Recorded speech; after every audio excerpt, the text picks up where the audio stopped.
Everybody, welcome. My name is Timmy. I'm going to be hosting this. My name is Timmy Barron. I'm in Chicago, just like you, Riggio, and I'm an actor and comedian here in Chicago. I've been a part of LOK Wishing Tree, helping out with doing workshops, hosting some of their events, and just being involved in whatever way I can over the years.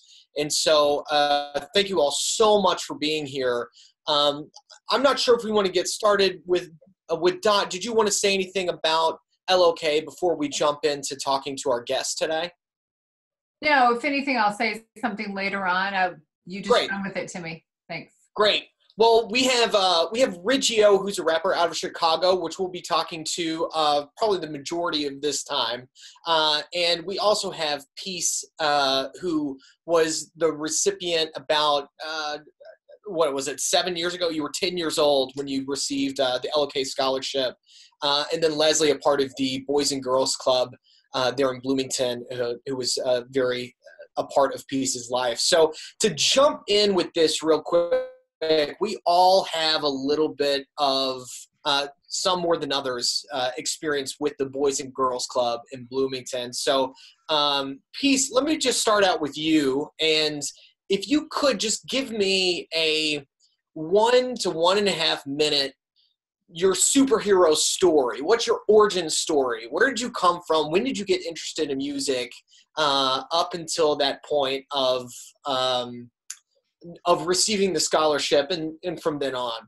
Yeah, okay, so I've been singing and dancing for as long as I can remember, since I really got into it when I was 5. That's when I really got into music, because my siblings, they're really into music. They were born in the 90s. I love the 90s music. So I heard a lot of Beyonce, Destiny Child, a lot of that. And it just got me singing a lot. And before I came to the Boys and Girls Club, really, I wanted to be in gymnastics, and that's what I wanted to do after school.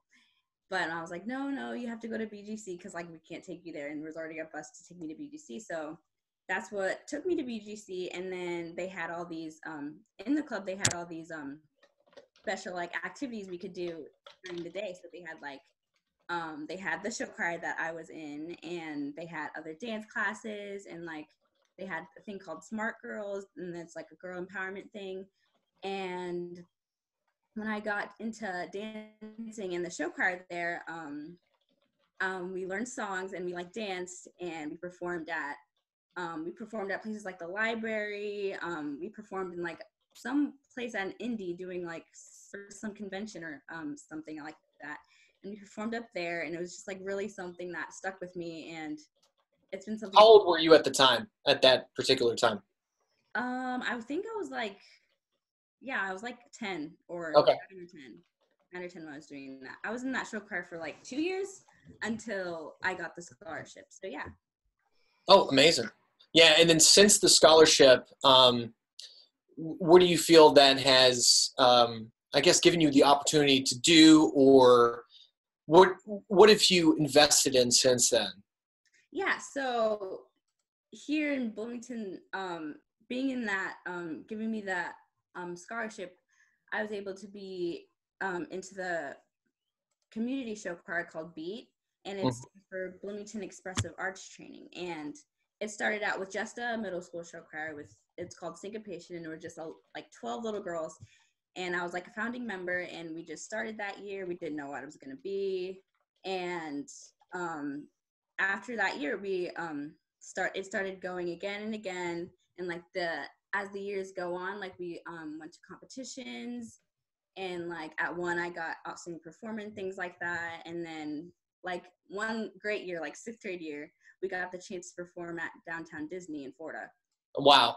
Yeah, and it was an amazing experience, because I've never been to Florida or went to Disney. So that was a crazy experience for me. And yeah, that's what I'm doing right now. And right now I'm a junior, and I'm in the older group called Amplitude, the high school group. And so now I'm a dance captain right now, and I get to choreograph some things sometimes, and we have our little groups, and we can make sing songs. We have this a cappella group that we sang Fallen by Alicia Keys in one of our shows. So yeah, just a lot going on in. Yeah, that's great. So what is your typical day look whenever, of course, we're in a pandemic right now. So that has changed everything. But before that, what did a typical day look like being involved with this group? Where are the competitions for anybody that's, younger at the age you were, you're obviously a few steps ahead of these young artists that could be watching this. Can you give them just an example of what it's like a day in your life being a part of this this group? Yeah, so I have it 3 times a week. On Tuesday and Thursday, I have it Tuesday, Wednesday, Thursday. On Tuesdays and Thursdays, that's when we have the main group practice. It's from about 5 to 7:30 over those 2 days, and we practice and we rehearse for our competition shows.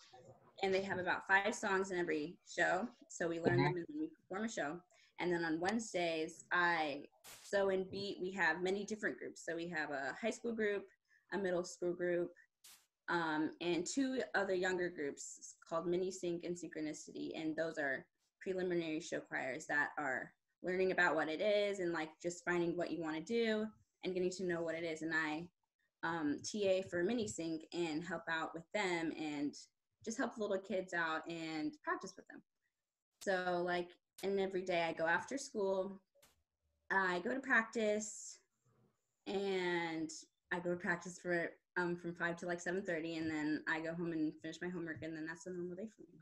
Yeah, and then the competitions, where do you all compete at? Yes, we perform we compete around in Indiana. We go up to Chesterton, Indiana. Sometimes we go to Illinois.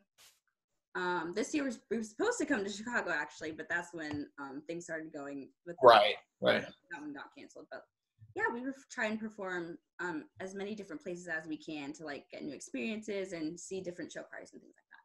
Cool. So if I'm a kid and I want to get involved with this, what would you recommend?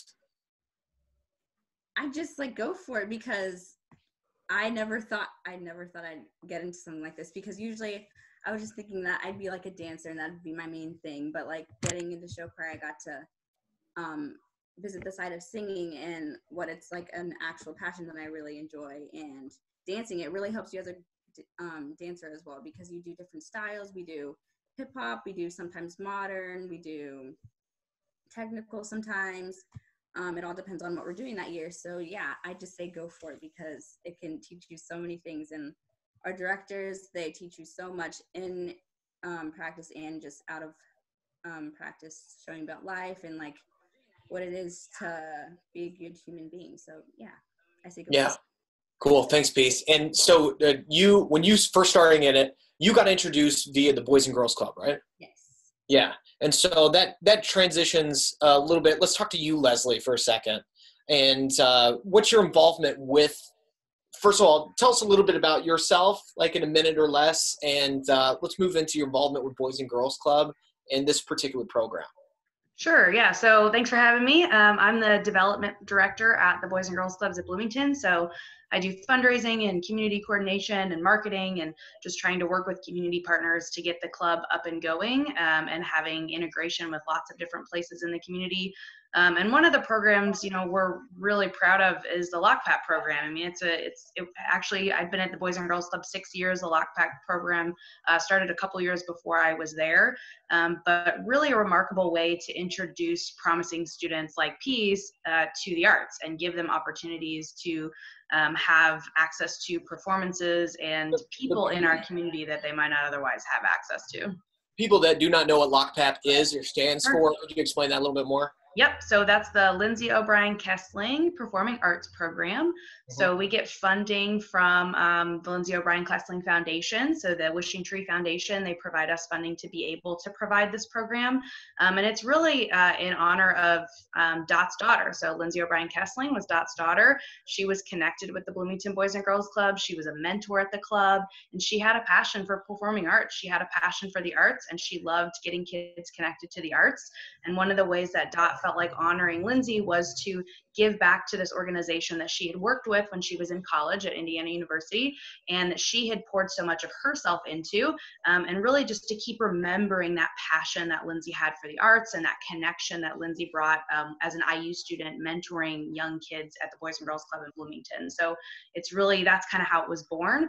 And it's awesome to be able to, we give scholarships every year to promising students, and Peace was one of those students. So it's really the people that we see have talent, and that we see might have a passion to continue going in that program, if they were maybe introduced to some people or some circumstances that would allow them to do that. And one thing I think, and Peace may remember this is before my time actually, but Lee Wilder was a professor at the Jacobs School, which is a world-renowned music school that's at Indiana University. And she was a professor there, and she got involved with the Boys and Girls Club as a volunteer, and we were able to bring her in because of this funding from the Lindsay O'Brien Kessling Wishing Tree Foundation, which we wouldn't have been able to do otherwise. And Lee started connecting with Peace, started connecting with this, it was called, I think, the Rockin' Ninja All-Star Show Choir, right? Yes. So the kids named it, right? The Rockin' Ninja All-Star Show Choir. So Lee was one of the instructors then, and actually Lee, as Lee moved in her career, she kind of took some of these kids with her. So Lee connected as a Singing Hoosiers instructor, which was the show choir at IU. So then she was able to start getting into the show choir world, which then she helped Peace get into the show choir world. So it's really neat how all those connections have been able to be made through this program. Yeah, that's incredible. The opportunity to network to people in the industry, Yep. And get to work with them. What all is a part of the performing arts program? Is it just dance, and what does it all incorporate? Yeah, there's a lot actually. There's dance, there's singing. We actually had bucket drumming this year, which was pretty fantastic.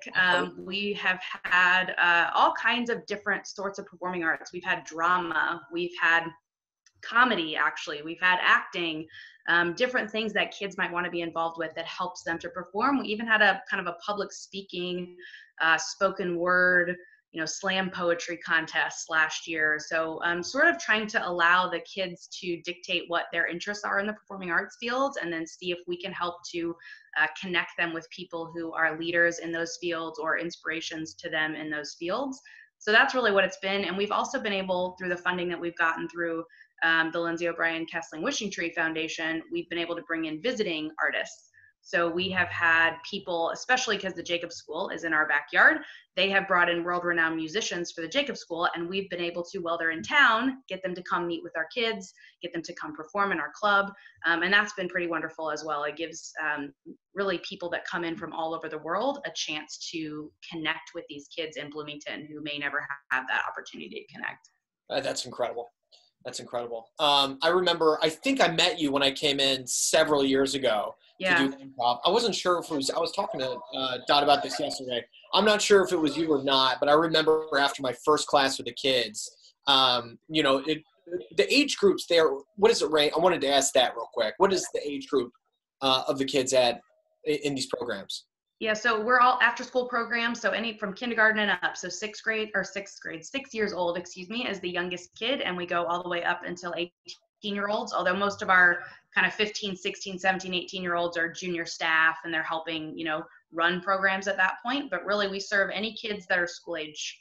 Yeah, because I remember coming in, and I had not had experience working with 6-year-olds with improv.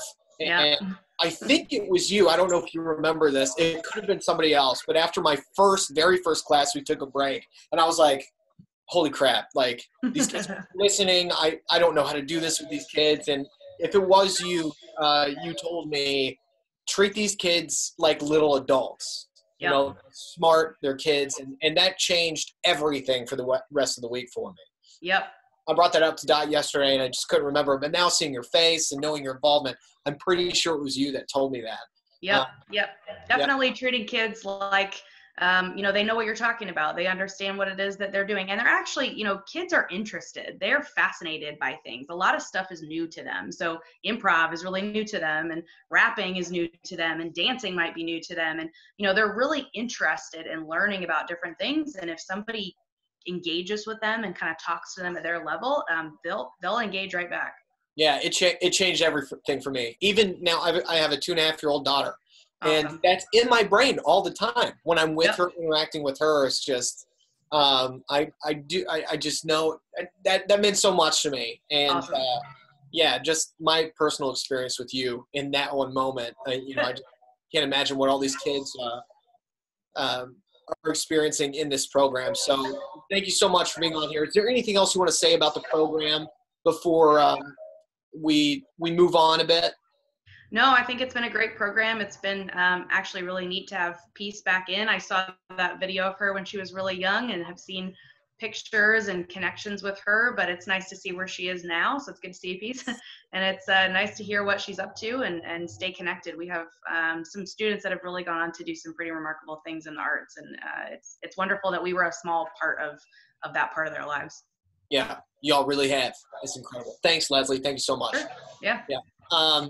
And Riggio, this is a nice little transition to you.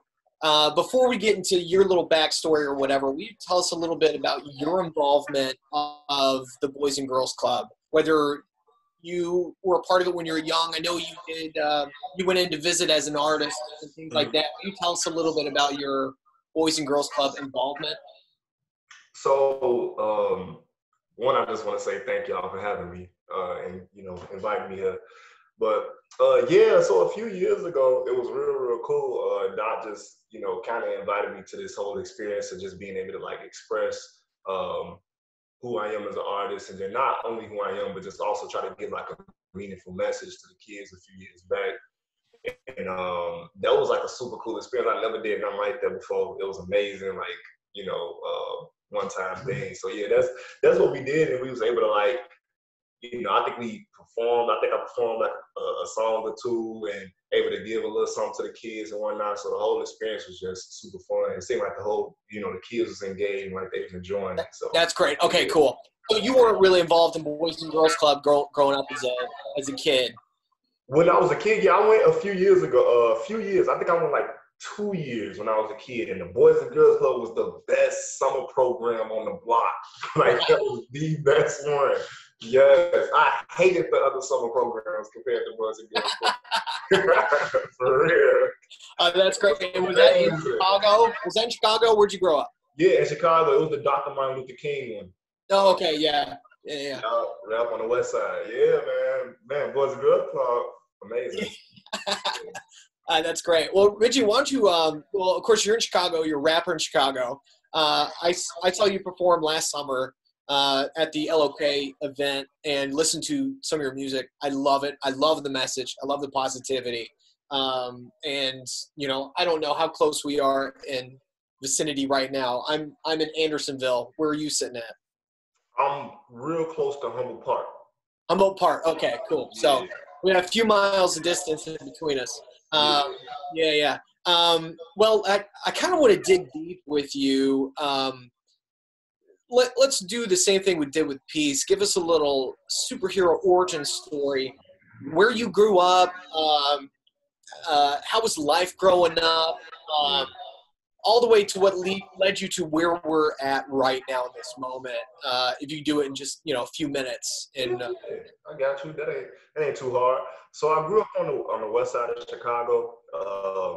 It was cool. It was all right. It was kind of rough in a sense because everybody wanted to fight for some reason. Like I don't know why, but like it was just like a thing. It was like you just gotta you gotta know how to fight. So that was like my main headache about being on the west side. Other than that, all of my family is here. It was always cool being around my family, coming on the west side. My mama, she actually raised me in the church, not in like the typical church, but just like, in the word, being in the Bible and whatnot. So I had like that type of influence growing up, and that was cool. And then I moved to Des Plaines, which is a nearby suburb. Do you know Des Plaines, Tiffany? yeah, oh yeah. Yeah. Okay. Yeah. So I moved to Des Plaines when I was like 12 years old, and that was cool. You know what I'm saying? I actually had a good time being in the suburbs. I feel like it was the perfect thing for me. And then around the time when I had to come back to the city, which was around the time I was 18, that's when I got introduced to music. I was just chilling with my family. It was my cousins, and we was at my auntie's house, and they had like a keyboard similar to like this one right here. It was like a like a little piano, And we would literally just take the piano and go to the attic and just like make songs like every single night. None of us knew how to play the piano. We would just freestyle off the piano, freestyle our voice. Everything was freestyle. And we had a good time. And that's really what introduced me to music and really introduced me to being the person that I am today. Yeah, so from that moment there where you just started screwing around on the piano, right? What was the next step after that? Like, it's interesting because some people are introduced like Peace. She was singing and performing. You know, we have that video for at 10 years old where she got the scholarship, and even before that, you know, she absolutely. I saw that. Yeah. And me too, you know, I did a lot of arts in church. You know, I was part of the bands and stuff like that. And, you know, I really just played a ton of music before the age of 18. Yeah. And so it's interesting to me that 18, you know, and it's also encouraging to anybody watching too. You know, it can strike at any moment. You don't have to have been exposed to it as a young kid. But, you know, being 18 years old, what were your plans at the time? Like, what did you want to do before music? Like, did you know? I was supposed to be an accountant, actually. That was I was supposed to go to school to be an accountant. Yeah. That never worked. That just never came into fruition. That is, it's fun. I was joking with Dot about this yesterday. That's my worst nightmare. It would have been my worst nightmare. Yeah, well, I'm not good at math, but you know, just how that's just such the opposite of the arts. You know, just the opposite end of the spectrum. Yeah. And so, yeah, you start playing this piano, and then what happened? What happened? And how old are you now, if you don't mind me asking? I'm 25 now, so it's been a little minute. What has it been, about 7-8 years or something like that? You know, it's been time. All right. So the past 7 years, what has that journey been? Have you been in Chicago the whole time? What's amazing? It's been crazy. Yeah, I've been. So when I had to move, so long story short, my mama kicked me out when I was 18. So when she had kicked me out, I had to move back to Chicago with my family, with my auntie. So on that journey, really, what I've been doing the past 7 years was I go to the studio. I had a friend that knew where a studio was at, so I go to the studio. I create a bunch of songs, and after some time, I would say after a year and a half of doing that, maybe even 2 years of just kind of just recording, I wanted to come out with videos. So I just, I hit up somebody else that I knew that did videos, and I started doing videos. So really, from, I guess you could say the first 2 or 3 years, it was really just recording and just trying to get good at, being a rapper. You know what I'm saying? Like just trying to sharpen up the craft. And then from then, honestly, I just got introduced to performing. I never even knew performing was really a thing. Like, me 18 years old being introduced to music, I'm just thinking about like people recording and it just so happens to get on other people's phones. And you know what I'm saying? Right. Like, you just listen to music, you know what I'm saying? So I think around when I was 20, that's when I really got introduced to just the concept of like, you can go out there and perform. So that's when I started to perform. My first real performance was at DePaul University. It was at an open mic. So I went to DePaul, performed, and then since then I just been performing and just grinding, just really just trying to be a better performer, be a better artist. You know what I'm saying? Yeah, absolutely. I mean, I do a lot of music in the comedy that I do, but I know so many people in the music industry here in Chicago. There's just an overlap of comedy and music as well. And some of the people in the hip hop community, trying to think of some names. Forgive me. Anyway, yeah, that's not even the point. The point is, it's about going out and doing it. Let's go to this moment, the DePaul show, because I think it's important for any artist to understand, especially people that are getting into it at this stage of the game. Do you remember those feelings you had before going up? Like, were you scared to death, or were you like, let's do it, a little bit of both? Like, do you remember that feeling? I remember. The thing is, since I didn't have any real experience with it, I didn't know what to expect. I didn't know how I was going to do anything. I just knew that The music was gonna be playing, and I had to rap, you know, on top of it. So my feeling going into it was just excited to just do that. You know what I'm saying? Because I just Yeah. had really just, I didn't really see performances. You know what I'm saying? I came into it blind. I didn't come Wow. from it like looking at other rappers and seeing them go crazy and being like, oh man, I gotta do that. You know what I'm saying? So I really came into it just excited to just experience being able to, you know, rap in front of people. So yeah, you know, of course, you know, when you first do something, you get a little nervous, you get the butterfly feeling, but I think it was a little bit more just excitement. You know, I had like a little, you know, chip on my shoulder a little bit. You know what I'm saying? That's like, pretty oh, incredible. coming to it That, like going into it blindly, you almost had to step up. You had no added pressure of trying to perform a certain way. Yeah. Is what it sounds like. Yeah. And so, all right, what did it feel like when you got off? Amazing. Crowd was going wild. We was having a good time. That's actually my first performance. That's actually where I met my girlfriend that I'm with today. That same exact performance. So it went well. It sure did.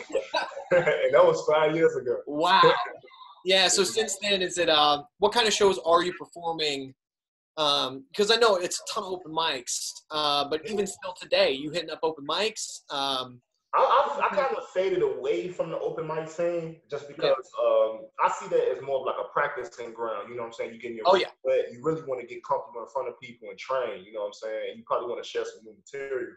But you know what I'm saying? It's not a lot of reward in open mics because it's not a lot of people that is like, oh man, I got a show I want to put you on, be on this, we finna pay you this, that, and the third. You feel me? When you're trying to make a career out of something, you really need opportunities that's going to be worth your time, that's going to really, you know what I'm saying, know what you're coming with. And I feel like open mics kind of like more like a, you know, like a little proving ground. So what I've been doing lately is I actually set up my own shows. I've been curating shows for like the past 3 years almost. So I go rent out a venue, set up a little deal with them. I hit up all types of artists, you know, even people like Peace, you know, just artists that can just get involved within it, that can come through, sell some tickets, and just be a part of the show. And then that's how I usually perform nowadays. I usually just throw my own shows. Oh, that's great. That's so great. I recommend that a lot to I teach at the Second City, so I recommend that a lot to my students. You know, I just see these similarities in the two things that we are doing as far as open mic. You go to these places to experiment, fail, craft your material, and then creating something. It's rather than waiting on someone to come to you, like creating something in that community. I got a ton of respect for that. I think it's so great, and I think a lot of kids are interested in doing this. You know, it's just so good to see someone who's working so hard to make it happen for themselves. And it's hard to be like, where do I start? How do I rent out a venue? I never thought I could rent out a venue. I never thought I could do a show ever. Because I used to actually look it up online, like, how do you get booked for shows? Because I just never knew. And then people say, oh, you can actually throw your own shows. And to me, I thought that was just so ahead of me. I'm just like, well, I can never do that. That's crazy. You know, but you can do it. Anybody can do it. It's really just, you just having, you know, just enough ambition within you to just call up a place and just set up a little deal and then just get the show going. Just really just come up with ideas, collaborate with people. This is when it's really important to have people on your side, like people that's, you know, support, like team members, other people that's artists, people that you see along the way. That's when it really come in handy, because when you're doing these shows, now you get to see all that come into play. You get to see all the person that you knew that was a dancer, the person that you knew that was a singer, the person that you knew that was a videographer. You feel me? All those pieces start to come together when you put on these shows. So it's possible. It's real possible. Anybody can do it. Yeah, I know a lot of people find their community or their network through school, through different training programs, things like that. Where did yours come from? Was it the open mics? Like, where did you find that community? Where did you start to network with these other artists? So I would say my friends. Like, I got a friend from church, he was an artist. And then I had a friend from school, he was an artist. And it was just kind of like a friend of a friend thing. It's like everybody kind of knew somebody that was doing something creative. And and then when I went to the open mics, the cool thing about open mics, if I did meet a rapper or if I did meet a singer, it was real easy for me to just be like, oh, okay, I know this person that raps as well, and bring them on, you know, kind of bring them on. But yeah, it is my friends. man. People just my my close connections that I already had kind of started that out. Yeah. Well, what are you doing now? Of course, we're in this pandemic. Can't do any shows. What are you doing now? Are you just laying low? Are you finding ways to be creative? So before the pandemic really hit us hard, and I had a feeling that we was gonna have to stay home for some time. I thought it was gonna be 2 weeks. I didn't know it was gonna be 2 months. But when that happened, I was like, man, I want to do something to kind of keep people, engaged, keep people happy. You feel me? Keep people like upbeat. So I did this thing where I went on Instagram on my story and I went on Facebook on my story and I pretty much did a poll to do like an interactive project, like an interactive like EP/album. So I would set up like these little multiple choice things it's a poll really. And the only thing people have to do is pretty much just tell me how did they want the project to be. Like if they wanted me to have a project, and not create all the beats, or I had to pretty much be the only person rapping the whole time, or did they want it to be like a happy vibe, or did they want it to be like a little bit more serious and more hard hitting? You know what I'm saying? Oh, yeah. So really during this time, I just been working on that interactive EP, and people was real active about it. Everybody, picked all the slots. So I know what I got to do. That's just what I've been working on. Really, just been trying to get that worked out. And then also on top of that, I'm not gonna lie, I have been doing a lot of relaxing. I've been chilling because I ain't on you. Last time I had a real vacation, like a real, you know what I'm saying? Even when I took a cruise back in January, it was lit. One of the best experiences of my lifetime. During that time, every single day I had to write a song because I was in the middle of an album. You know what I'm saying? So I was there on the cruise still working at the end of the day.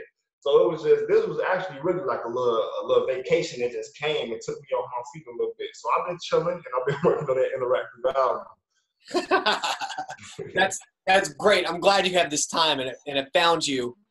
So many people have just different thoughts. It's hitting people differently, and I love your energy. Just a great positive energy. Nothing's gonna stop you. Nothing. Nothing.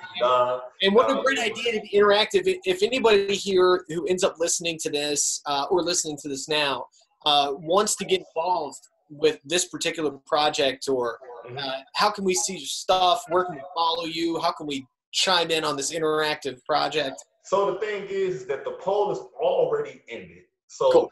The interactive part is already kind of over with. But if you want to just keep up with the process of it, because I should be coming out with it soon. I would say within the next couple of weeks or so, it should be coming out. So if you just want to follow me and just like kind of see where everything goes, my name is Riggio, Riggio. You can find me with that specific name everywhere. Riggio, everywhere. Great. Yeah. Great. Yeah. Awesome. Is there any advice that you would give to any young artist from 6 years old to your age, or people who are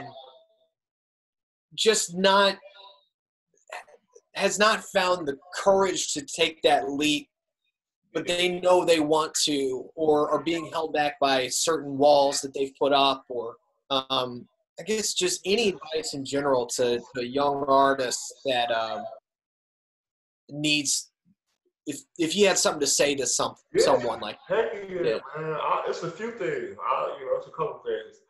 One, I would say at the beginning, when you really trying to get your feet wet with just doing it, just make your mind up on what type of artist you want to be. Because I feel like it's going to make it an easier process for you down the line if you know what direction you want to go in. Like, for instance, as a rapper, I had to kind of figure this out a long time. I mean, as time went on, I had to kind of figure out that, I want to be an artist that's talking about the word of God. I want to be an artist that's positive. I want to be the artist that's like, similar to just like the person that people will look at as like a Chance or a Nas, you know what I'm saying? Or Tupac, just like those rappers that people look at for inspiration, you feel me? And I had to make that up years ago to bring me to where I'm at right now. So I would say for artists, just, if you kind of in the middle, just pick a side. You know what I'm saying? You have to pick a side. You're going to eventually, because people going to put you in some type of box. So you might as well go ahead and put yourself and where you need to be at now. So you can just stay locked in and stay focused. Two, I would say above all that, just keep your faith in God strong, because the toughest of decisions that you will have to make, He can make them for you. You know what I'm saying? It's a lot of moral conflicts that you have making music and doing art. It's a lot of things that you probably don't want to be involved in, that you probably just being tempted to, or you feel like you have to do it because that's the trend within the moment. And if you keep your faith in God, He can make that decision for you, so you can know for a fact that, oh, okay, yeah, I can do that, or you know what, nah, I ain't even gonna get involved in that.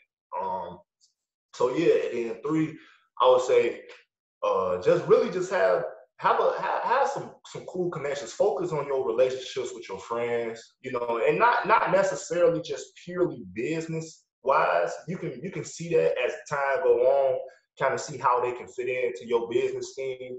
But like, just focus on cultivating your relationships with the people closest to you, and just keep showing love to everybody around you. Like, I think a lot of people go into this thinking that they just got to step on toes and they want to be the best and they want to do this, so on and so forth. But that's not what it's about. It's about just being cool with everybody, just showing love, and just, you know what I'm saying? Because at the end of the day, if somebody really rock with you and they want to give you an opportunity, the first thing that's gonna come to mind of them is that, like, oh man, they was real cool. I remember I seen them at this show. I'm gonna reach out to them. But man, they was real easy to talk to. I'm gonna message them.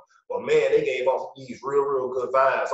You know what I'm saying? Whatever the case may be. So just focus on your relationships with people and always try to make it a positive relationship. I feel like that's gonna always do good for you. And that's it. That's what I say. Yeah, I agree with you 100%. I'm so impressed with how grounded you are at the age that you are. You know, I'm thinking back to when I was around that age. I grew up in church, and I grew up with a faith, and you know, at some point around like 19 or 20, just kind of rebelled from that, moved away from it, and even all the things I was taught about humility or love and stuff like that never really meant something to me. And I just had this cold shoulder, chip on my shoulder, like I can do it myself. And with that came a lot of pride, a lot of ego. And even around that time, around your age right now, when I was 26, I'm 33 right now. You know, I was doing my thing. I knew exactly what I wanted to do, where I was going, but I had quite the ego, and it ruined some relationships, some opportunities. And so I say all that to say I'm really impressed with how grounded you are. And the humility you have, and those are great words, and I can attest to them 100%. Like, it's so true. Get your foot, like, one foot in one way, one foot in the other. Stop that. Jump all the way into one side. Decide what you want to do. It can always change and shift, you know. But I think it's that depending on something higher, something bigger outside of yourself, is so important. Because with that comes that humility. And when you've got just that real humility, you know, you are able to truly love other people and support other people without, you know, I think there's a big danger I see so much of people being nice for what they will get out of it. And it's kind of a catch-22, because you got people who believe in karma and, like, you know, you give what you get. And where that's true, it's the motivation to be kind or to love should be a selfless one, and I see that in you, and so appreciate these words that you're saying. Appreciate it, man. Yeah, and the one thing, like, when you being kind to get something out of it, you know, the one thing that you're going to realize with your relationships with people that you're just not going to appreciate is people just going to want you to be around just whatever they can get out of you. You know what I'm saying? And that's just not something that you're going to like. You ain't going to like the feeling of it. You ain't going to like, you know what I'm saying, just being like, dang, they literally just using me. That's all it is. Right. So, yeah, man. Have you experienced that? Have you experienced that where people are, I don't know, where you are being so kind or giving to someone who is, and maybe they don't even know it, are taking advantage of it, or, you know, because that can be dangerous too. The people you have around you, even being kind to make yourself feel better. Like, do you have any words of advice for the people you surround yourself with? Mm-hmm. Yeah. See, the thing is, I had a situation not even too long ago. I would say it was actually on my birthday. It was on my birthday. I had threw this release party, and this dude had came through. And the thing is, I used to see this dude at the gym all the time, but he never used to really want to talk to me until when last year I went on tour. And I think he kind of like seen online that I went on tour. So he was kind of like interested or something like that. So he was a rapper too, you know, mind you. So he started kind of like talking to me. Then on my birthday, he like invited me out to do like this show. But then like he wanted me to put in all this work to this show that he was doing. But then I kind of like realized the pattern within our relationship. I was like, man, like you really, you know, and I'm not trying to put him on blast. This is just something to be aware of as an artist. It was like, man, you really didn't even want to get involved with me by no means until you kind of saw that I was doing something. Like I used to see you all the time. Like me and him know each other from an open mic. I used to see him all the time. He just never said nothing to me until he saw that something was going on. So I was like, that's the stuff you just gotta watch out for. And not that it's wrong to be involved with people that's inspired by you. I just think it's a line that you probably have to draw, like a personal boundary where you can just kind of realize when somebody like, you know, just only using you just to, you know, reap some benefits, and it's only minimal of a reward that you can get at the end of the day. It's really just helping them out. You know what I'm saying? Yeah. So, yeah, I experienced that. It's something that it happens. You feel me? It happens. Yeah. And I think that's so valuable to talk about too, because it's so easy when someone's throwing compliments your way, making you feel so good, to kind of follow that direction or kind of give them what they're looking for that's not really benefiting or taking away from the bigger picture of what you want. I think you saying know what you want really helps to draw that line. And you also, I mean, you have to experience it to understand it and to know when to trust your gut more and more. But yeah, I wanted to hit on that a little bit. I appreciate that. Yeah, no problem, bro. I appreciate you answering. Yeah. All right, we've got a little bit of time left. I want to thank everybody that's still here, but I wanted to ask both Peace and Riggio, not to put you on the spot, you don't have to do this, but if you would be willing to do a performance, maybe do a song, sing a little bit, a few bars. I think about that for a second. What I did, the first one of these was kind of a test run, and Kathy was interviewing me, and we did some improv games and stuff like that. So, but I was also prepared for that, and I was ready to do some improv on the spot. But, okay. But yeah, would either of you be willing to do a little something? I'll be right back. Give me a second. Yeah. I didn't know this was gonna happen. It just kind of came out of nowhere. Yeah, I know. What about you, Peace? I can sing a Yeah? little. I don't write songs, but I could sing a song. I know. Yeah, no, absolutely. I mean, I would love to hear you. Like, it would be a shame for me to not have you live here and sing a few bars of a song, or sing a whole song. But yeah, if you feel comfortable doing that, I would love to hear something. No problem. 1 second. Yeah. And I'm going to chime in real quick. And while she's getting ready, we have, and not to put Carson on the spot, but we have Carson in the audience. And Carson just turned 14. And Carson does open mics. He sings, he's a rapper. What does he do? I think Carson is a guitar, but he can chime in if he wants to say something. So I know he's probably really digging that segment of the open mics and, you know. I haven't checked to see if we had any questions. Anybody that's watching right now or part of this Zoom that has any questions for either Peace or Riggio, please put it down in the chat. I haven't even checked that at all. And hopefully, assume Kathy, you're still here. But I am here. Okay, great. I'm going to open it up to questions while we have our artists perform for us on this Zoom. But if anybody has any specific questions for Riggio, because Riggio, as you walked away, Dot was saying there is a kid here who does open mics, and he might have some questions for you. But yeah, any questions for anybody on this panel? Leslie, or Riggio, please put it in the chat right now, and we'll get to those after we hear our artists perform. Peace. Let me go to you real quick. How you feeling? Good. Feeling good. Good. Are you ready? Yeah, okay. Do you want me to I can sing it either a cappella or I can sing it with music. What are you more comfortable with? Doesn't matter with me, to be honest. Doesn't matter. Let's do a cappella. Okay. Yeah, let's do a cappella and let us know what you're singing, and then everybody else sit back and relax. Okay, so I'm singing a song called Oceans by Hillsong United. Don't know if you heard it, but Yep. Yes. Okay, here we go.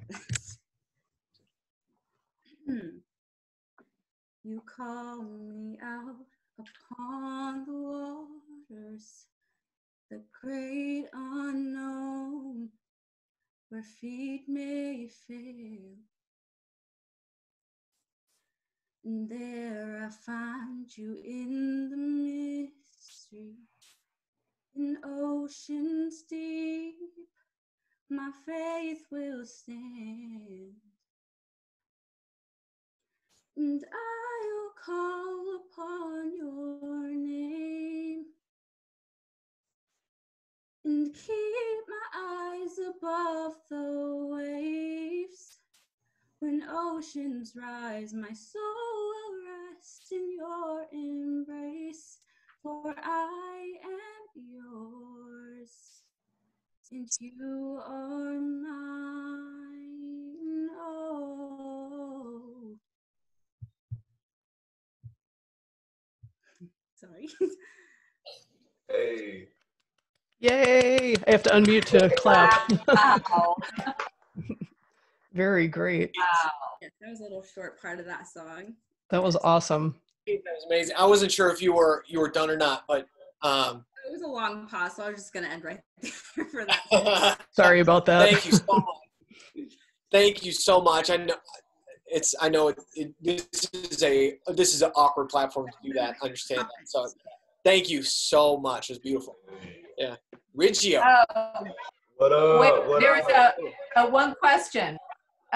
Did Peace you didn't write that, did you? No, I didn't. It's called Oceans by Hillsong United. It's one of my Okay.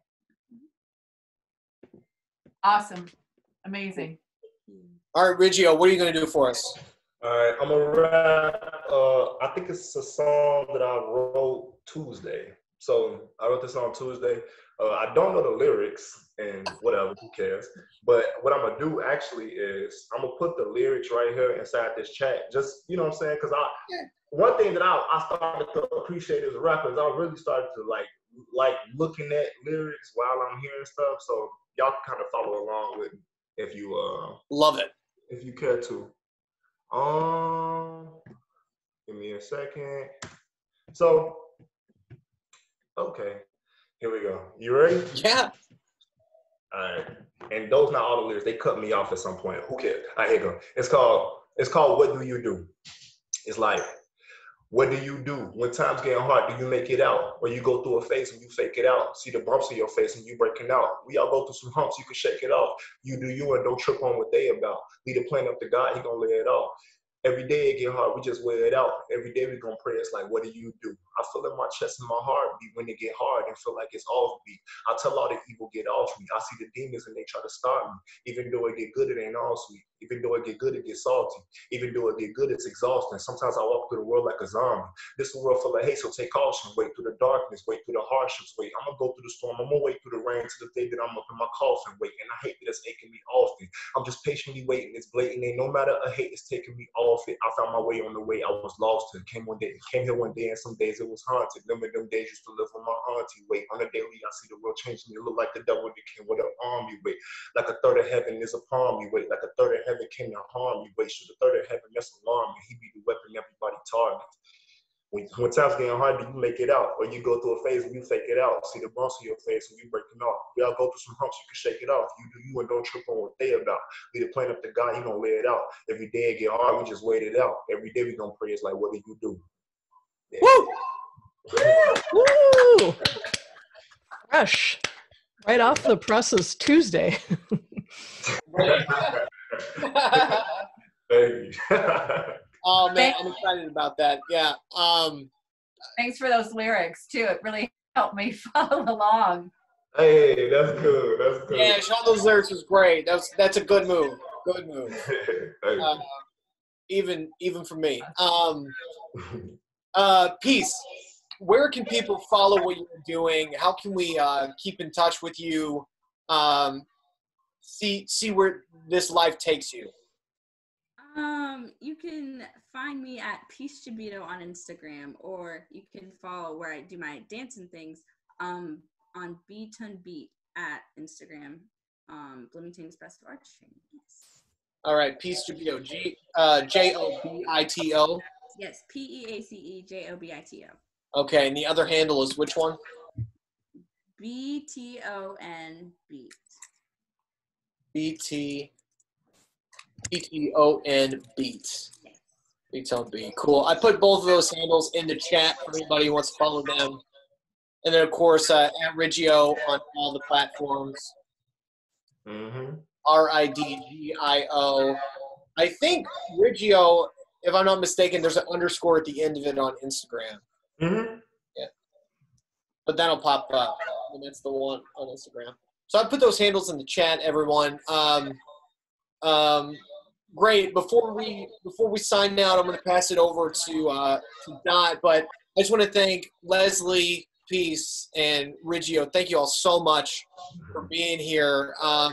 If you had one thing to say to anybody watching before we leave, each one of you, what would that be? Leslie, I'll start with you. If there's anything you have to say to any young artist out there, what would that be?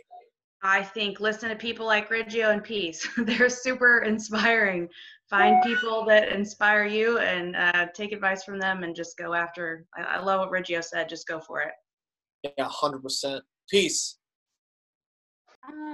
I say yes. Go for your dream. Learn from the people that know more than you, because they know what they're doing, and you can learn so much from them. So yes, go ahead and go for your dream. Awesome. Thank you. And Riggio, in one sentence. In one sentence? Oh, wow. You've already given us your 3 points. Go ahead. You got 30 seconds. I got you. I'm going to do it in 10. Keep your faith strong. You know what I'm saying? Follow the Lord, keep his commandments, and just keep loving everybody. Keep the love going. You know, Great. Jesus, man. Yeah. Thank you all so much. Thank you so much. This is this can bring so much value to whoever watches this, especially these young artists. So thank you so much for your time. Dot, is there anything you want to say? Well, I'm feeling the love. Yeah. I mean, it's really pretty incredible. I feel quite blessed at the moment just to be exposed to what Riggio's message is and what peace. To see peace again after all these years is just like brings me a lot of joy. And that's what this platform is intended to be, is inspirational and outreach. There are people in the community that want to share the love and want to share their journey. And I think this platform today was just a beautiful way to kick off our series. I would like to, for anybody that is here that knows of young students, old students, parents, individuals, whoever, that could really be nourished and enjoy listening for 1 hour. It's 1 hour, free, 1 hour.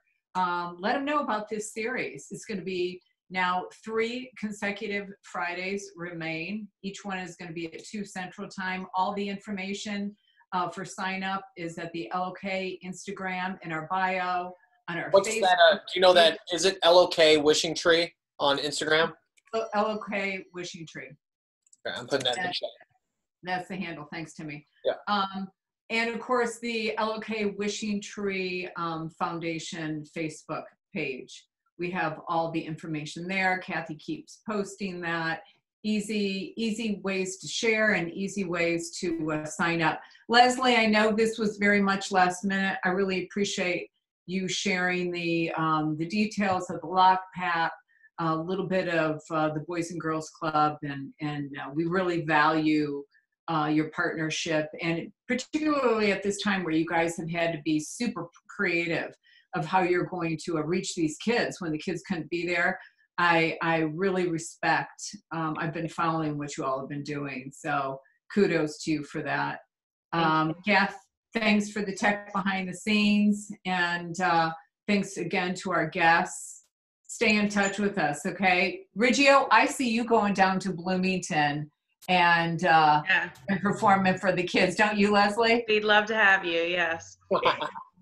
Yeah, and just kind of hang out, because I'll never forget when Kathy and I witnessed not only your performance at the Boys and Girls Club, but what you had to say to them. You had all these kids in the floor just kind of like circling around you, and of course they're looking up at you like, oh man, what a role model. And you had them, you could have dropped a pin, and I kind of see that happening, you know, down at the club in Bloomington. Yeah, we've got some cool venues. You can book a show while you're down there too. Yeah, no kidding. Yeah, there's right? places. Yeah. Awesome. All right. Well, planted seeds. Thanks, Timmy. You did a rock star job. Great. Oh, my pleasure. Great. I know at the beginning of this recording, I don't think we introduced you, Dot. So if this is going up or people are just joining, this is the founder of the LOK Wishing Tree Foundation, who created this whole thing in memory of her daughter. So I just wanted to say that because I don't know if the people might be watching like, oh wait, who's this person? I think most probably do, but thanks, Timmy. And Carson, you better be on for the next couple weeks. This is a young, incredible artist that is so inspiring. He's taking kind of like, you know, he's on the sidelines right now listening, which is awesome. Just the fact that he's here, and hopefully you guys get to meet him in one of the next couple weeks. Great. Hey, anything else? I think that's it. Thank you all so much for doing this. Much love. Much love. Love. Thanks, guys. Live love. Live love.